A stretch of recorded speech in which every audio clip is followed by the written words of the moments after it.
Olá, vamos começar.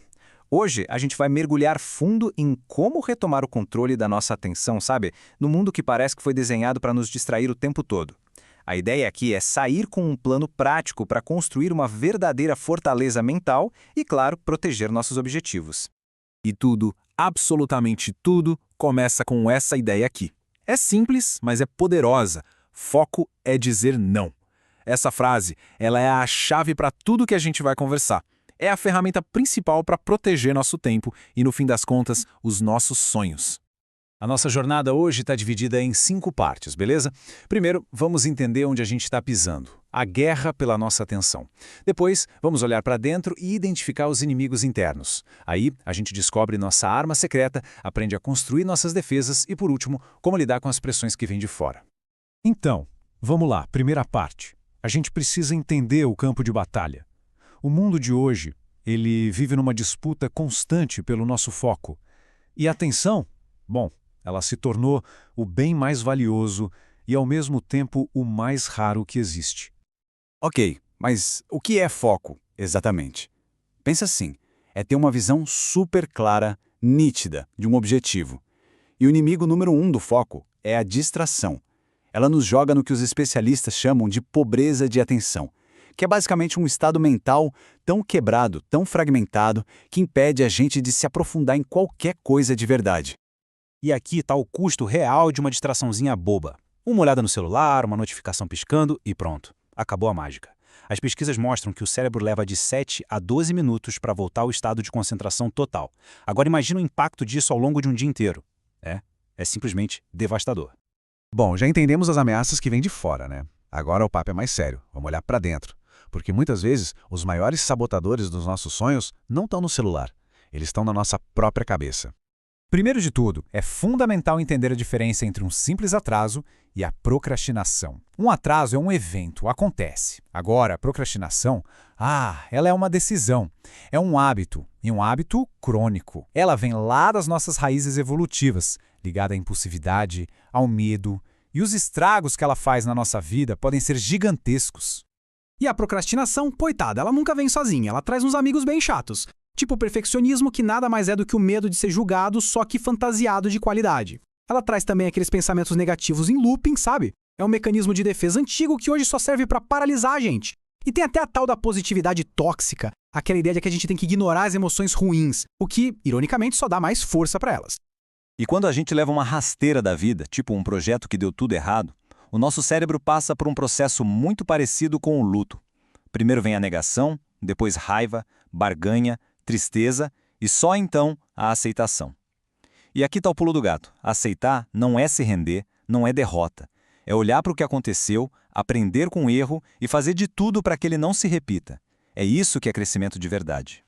Certo. A gente já mapeou os inimigos de fora e os de dentro. Agora, vamos falar sobre a nossa arma secreta. É a ferramenta mais simples, a mais difícil de usar e, sem dúvida, a mais poderosa que existe para proteger nosso foco. É isso aí. A palavra não. Ela é a nossa melhor linha de defesa, tanto contra as demandas dos outros, que roubam nosso tempo, quanto contra as distrações internas, que sabotam nossos planos. Aprender a usar essa palavrinha é uma habilidade que muda o jogo. Mas como saber a hora certa de usar essa arma? Tem um filtro com 3 perguntas que ajuda muito. Antes de dizer sim para qualquer coisa, a gente tem que parar e se perguntar. Primeiro, eu quero mesmo fazer isso? Segundo, eu posso? Tenho tempo? Tenho energia? E terceiro, a pergunta final. Mesmo que eu queira e possa, eu devo fazer isso? Isso me aproxima dos meus objetivos? Esse processo tira a gente do piloto automático e nos devolve o poder da escolha. Ok, com a nossa arma secreta em mãos, chegou a hora de colocar a mão na massa. Vamos sair do conceito e ir para a prática. Vamos construir uma fortaleza tanto mental quanto física, para criar um ambiente onde o foco e a resiliência possam finalmente florescer. E não tem como fugir. A base de qualquer fortaleza mental é a saúde do corpo. Os números não mentem. Dormir mal simplesmente dobra o risco de depressão. Não se exercitar aumenta em 100% o risco de transtornos de ansiedade. E uma dieta ruim eleva em 58% as chances de depressão. Cuidar do corpo não é luxo, gente. É a fundação de tudo. E para aqueles dias de exaustão completa, sabe? Existe uma técnica incrível chamada efeito Fênix. É bem simples. Encontre um lugar sossegado, coloque um alarme para 45 minutos, feche os olhos e só deixe os pensamentos rolarem, sem julgar. Os primeiros 20 minutos podem ser meio agitados, é normal.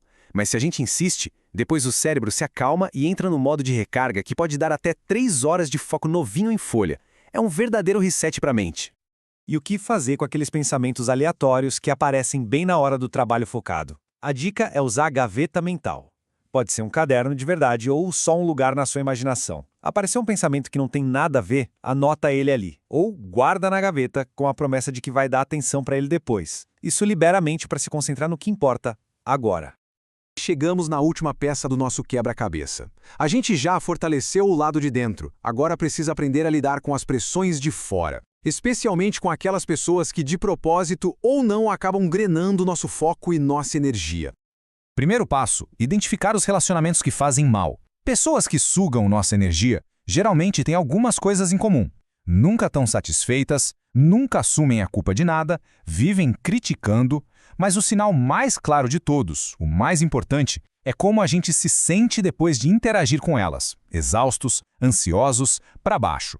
É preciso confiar nesse sentimento. Ele é um baita alerta.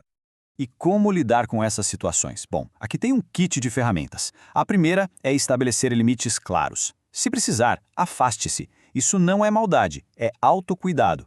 E para aquelas pessoas super insistentes, a técnica do disco arranhado é ótima. É só repetir a mesma frase com calma quantas vezes forem necessárias. Não posso agora. Não consigo te ajudar com isso agora. O objetivo não é ganhar a discussão, é proteger a nossa paz. E isso tudo nos leva a uma reflexão final muito importante.